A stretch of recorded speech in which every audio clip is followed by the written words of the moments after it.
Hello everyone. Today we're doing something a little new. NextFest is going on, so I figured I'd do a demo showcase. This series is inspired by Grimbeard's Grimpressions series, so make sure to check that out, as he goes much more in depth than I probably will. The showcase will be pretty simple, not too much of a deep dive, as I just did demos of games that were on my wish list. I'm just a curious skeleton. Let's get into it. On my radar for a while now, Skate Story, made by Sam Eng and published by Devolver Digital, is a pretty unique premise. You are a demon made of glass, on a quest to reach the moon, so you can eat it. And to reach it and get through the various obstacles and enemies in your way, you must skateboard. Now, have you ever heard of such a crazy yet unique premise? Because I have. The demo expands the first chapter of the game, which comes out December 8th. It feels very natural in how it teaches you how to skate and do some tricks. You follow a rabbit, do ollies, and other tricks to avoid flames and traps, and to eliminate these eye demons during the path. To defeat bosses, you do combos by stringing tricks together to damage them. If you do the same trick multiple times in a row, it will get stale, and do less to no damage. You have to keep switching it up if you want high damaging combos. You can also press X when midair to manually end combos and do the damage. The underworld is ruled by this floating statue, stonehead philosopher, and honestly the whole thing feels like those vaporwave Greek statue images come to life. The statue has this area called the Elysium, which essentially serves as the hub area. When you're first introduced there, you have to find a way to get out so you can pass the philosopher's test. With how it's built and the presence of a gift shop where you can buy cosmetics, I assume it's going to be the area you return to over and over again. The demo ends with your character eating the moon and starting to crack as they struggle to handle it. As they pass out, they see the vision of 7 more moons, presumably the other ones they will have to eat in order to escape. I really enjoyed this demo, and it sold me on the game, which I will be grabbing ASAP. It's just a chill game with its aesthetic and soundtrack. I don't know how intense they're going to make things as the game goes on. As of right now, it's a game I can just lean back and enjoy. I honestly haven't played too many skating games, but I enjoyed the feel of skating and doing tricks in this one. It felt pretty arcadey and not too hard to do. The couple tricks it's shown me so far have all been fairly simple. Holding B for ollies and then LB and B, RT and B and so on. I'm sure these will get a bit more complex as the game goes on, so we will have to see.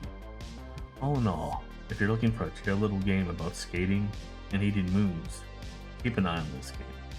Next up, we have Tears of Metal, a roguelike hack and slash game, reminiscent of stuff like Dynasty Warriors. Made by Paper Cult, this appears to be the 3rd game. This is another one that has sold me. I will be getting the full game on release. I believe it deals with Scottish mythology as you fight back an invasion. One character in the demo is William Wallace, who is a longsword unit. Placing up enemies in this game is pretty fun. As far as builds go, it seems pretty basic so far, but only the first act is in the game, so there is more to that. I thought the first boss was also pretty simple, but once again, a first act boss, so I don't have much issue with that. Plus, I feel like he is one of their bosses intended to make players get greedy and then hit hard, and I was mostly patient. There's also an army management aspect to the game that I did not see too much of as my friend was the host. That adds a whole nother layer to the game as you pick companions and soldiers to use, which you can also command during your runs. You also get permanent upgrades for your army and new weapons for your character. There's even quests in the game to get you special companions that give special bonuses for your runs. I just love the art style of this game. It's bursting with style, and it's so pretty. I don't know how much I would play it solo though. It's one of those I can see myself putting countless hours in with friends, however. If you like roguelikes or Dynasty Warrior hack and slashes, be sure to keep an eye on this game. Speaking of roguelikes, next up we have what is probably surprisingly my most anticipated one, and also the most unique in its premise, other than Skate 3. And that's The Fable, manga build roguelike. Yes, that is the name. Quite a handful. This one caught my attention because I had read the manga when I was a teen. I'm just a big manga lover in general. I thought this was such an out of nowhere game to be made. That being said, I think I love it, and I had a smile on my face the entire time playing it. Made by Mono Entertainment, this is seemingly also their third game. The other two being roguelikes as well, though the action were heavy. The best game to compare this one to would probably be Shogun Showdown, which I've actually played a bit of. It didn't click for me. It surprises me now with how much fun I had with Fable. The demo lets you play as one of the 3 eventual characters you will have access to. No surprise, the one the demo gives you is the main character of the manga, Akira. You see your characters in a little pixel art section where they will be surrounded by enemies. The goal is to defeat all enemies within 5 manga pages. That's where the main gameplay comes in. To the right of the screen there is a 3x4 grid, replicating a manga page. Each turn you get a handful of manga panels from the actual manga that are different moves and attacks, such as punches, shooting, reloading, and defensive movement. Then you combine them in different ways to try and defeat the enemies within 5 turns. The panels are also in different shapes, with some being basic 1 squares, others being 3 grid squares and something like an L shape, and 2 being 2 that are standing up. This is where a bit of the puzzle element comes into play, as you try and find the best ways to make all the panels fit, especially since your moves will play in order from right to left, how you place them in the manga page grid, replicating how you would read a manga. You're starting to get why I have such a fondness for this game. The game rewards you for excelling in this more puzzle-like element of it, with the ability to get certain upgrades that get activated when you manage to fill the whole grid perfectly. Another layer gets added as there's no traditional damage in this game. Your main character does not take damage. The manga grid does. So if an enemy does like 2 gun damage and shoots you, 2 squares in the 3x4 grid get shot randomly, making it so you can't get the full page ability, and making it a lot harder to play certain panels, or as many. You can counter this with the tape mechanic though. You can get tape through fights in the store. It can have up to 5 pieces on you going into a fight. Using a piece will allow you to tape up one of the damaged panel squares, so you can place panels on it. All of this probably makes it sound a lot harder than it is though. I beat this game on my first run, focusing more on a gun type build with the panels I picked. I believe the demo has a full actual run with you going through 3 mini acts to fight a boss, which are characters from the manga, and take them out. I'm going off the demo, saying how the full version will have a hard mode, and a couple other game modes like the puzzle one. My run took me 38 minutes.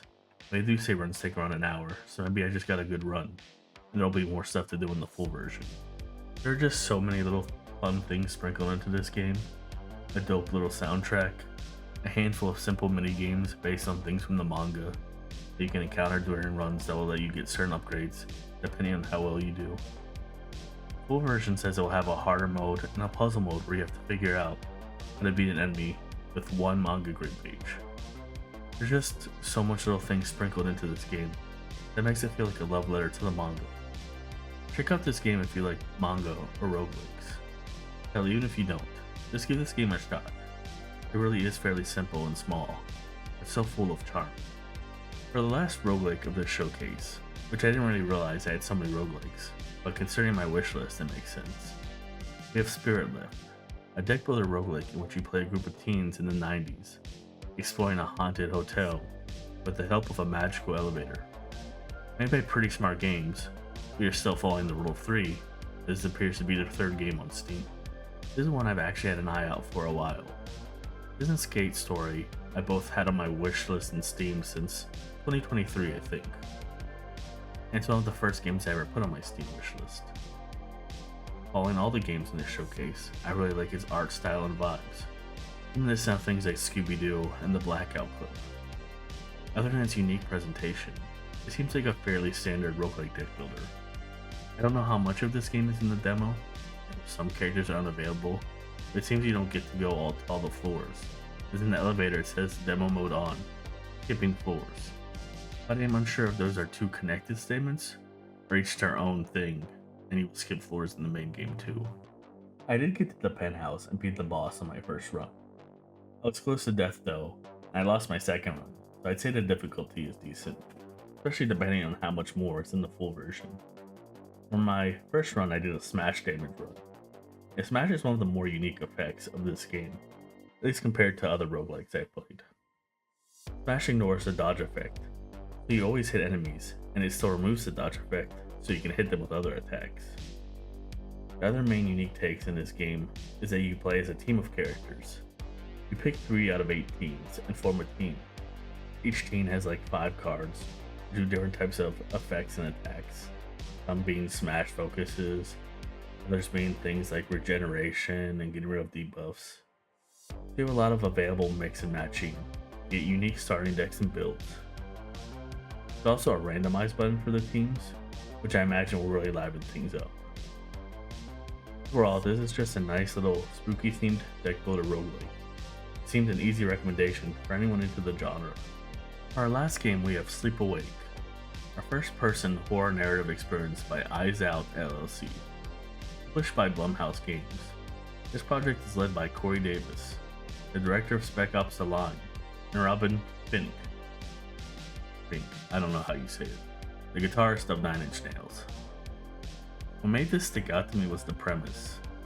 In a desperate attempt to stay awake, the denizens of the last known city on Earth are reaching a panic crisis of reckless experiments in their effort to avoid the hush, which is the inexplicable disappearance of people while they are asleep.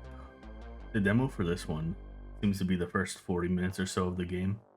You play as a girl named Katja and learn a bit about her past, and try to take a serum that keeps you awake. You also have bouts of falling asleep and going into dreamlike sequences where you interact with a mysterious entity known as Het as you try to wake up so you do not disappear.